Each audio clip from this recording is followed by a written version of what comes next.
السلام علیکم، میں ہوں مختار علی۔ آج EOBI کی ایک اہم خبر کے ساتھ حاضر ہوا ہوں۔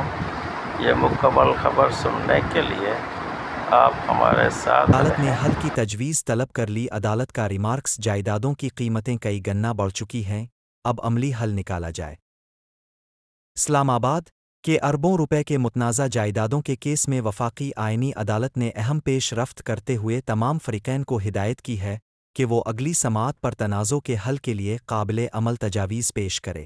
چیف جسٹس امین الدین خان نے سماعت کے دوران ریمارکس دیے کہ یہ مقدمہ 2013 سے زیر التوا ہے اور اب وقت آ گیا ہے کہ اس کا کوئی عملی اور قابل قبول حل نکالا جائے۔ عدالت کو بتایا گیا کہ نے ماضی میں 18 جائیدادیں خریدی تھیں، جن میں بعض کی خریداری مارکیٹ قیمت سے زیادہ نرخوں پر ہونے کا الزام ہے۔ لاہور مال روڈ کی ایک جائیداد جو تقریباً 79 کروڑ روپے میں خریدی گئی تھی، اب اس کی مالیت بڑھ کر 2.3 ارب روپے تک پہنچ چکی ہے۔ کا موقف ہے کہ بعض جائیدادیں ادارے کے پاس رہنی چاہئیں، جبکہ بعض معاملات میں رقم کی واپسی پر غور کیا جا سکتا ہے۔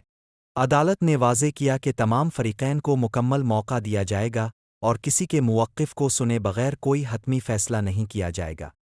عدالت نے تمام متعلقہ فریقوں کو متفقہ اور قابل عمل حل پیش کرنے کی ہدایت کرتے ہوئے سماعت گرمیوں کی عدالتی تعطیلات کے بعد تک ملتوی کر دی۔ پینشنرز کے لیے اہم بات: اس سماعت میں کسی رقم کی ریکوری، سزا جائیدادوں کی واپسی کا حتمی فیصلہ نہیں ہوا، تاہم عدالت نے پہلی بار تمام فریقین کو معاملے کے عملی حل پر غور کرنے کی ہدایت دی ہے، جس سے کئی سال سے زیر التوا کیس میں پیش رفت کی امید پیدا ہوئی ہے۔ اس خبر کے ساتھ مختار علی کو اجازت، خدا حافظ۔